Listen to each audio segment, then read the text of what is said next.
አርብ ዕለት ከተደረጉ ነገሮች በጣም የሚያስደንቀው ሮማውያን ምንም እንኳን ጨካኞች ቢሆኑ በባህላቸው መስቀል ላይ ለመስቀል ሰውን በሚስማር ሲቸነክሩ የሚያደርጉት ነገር ነው። ይኸው ምንድነው? ከመቸንከራቸው በፊት ትንሽም ብትሆን ያዝኑለታልና ለሚገድሉት ሰው ትንሽ ሰብአዊነት ስላላቸው የወይን ጠጅ አምጥተው የሚያሰክር መጠጥ ያጠጡት ነበር። ይህንን የሚያደርጉት ምንድነው? በሚስማር ከመቸንከሩና ከመጮሁ ከመታመሙ በፊት ወይን ሰጥተው ሰክሮ ህመሙ እንዳይሰማው ምንም ቢሆን ችንካሩ ትንሽም ቢሆን በወይኑ ምክንያት እንዲቀንስ ህመሙ እንዲቀንስ ለማድረግ የሚያደርጉት ትንሽዬ ችሮታ ነበረ። ይህንን ለሰቀሏቸው ሰዎች ሁሉ ያደርጉታል። ለክርስቶስም ወይንን አምጥተው የሚያፈዝ ወይን ወወሀብዎ ወይነ ዘያስኦዝዝ የሚያፈዝ የሚያደነዝዝ ወይንን ሰጡት ይላል።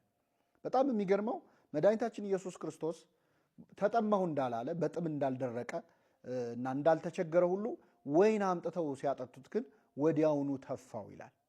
ይህንን የሚያደነዝዝ ወይን ሊጠጣ አልፈለገም። ለምን ካላችሁ ክርስቶስ ለእኛ ብሎ የሚቀበለውን መከራ በምንም ምክንያት መቀነስ አልፈለገም። እያንዳንዷ ቁስል እንድትሰማው ፈልጓል። እያንዳንዷን ህመም አጣጥሞታል። ህመም ጣዕም ባይኖረውም ስለኛ ድህነት ስለሆነ ክርስቶስ እያንዳንዷን መከራ ሳይቀንስ መቀበል ፈልጓል። ለእኛ ብሎ ይህንን ሁሉ መከራ የተቀበለ አምላክ ውለታ ምን ያህል ከባድ መሆኑን ከሚያሳዩ ነገሮች አንዱ ይሄ ነው። ለአንተ ብዬ የምቀበለውን መከራ በምንም ልቀንሰው አልፈልግም ይላል ክርስቶስ ለእያንዳንዳችን።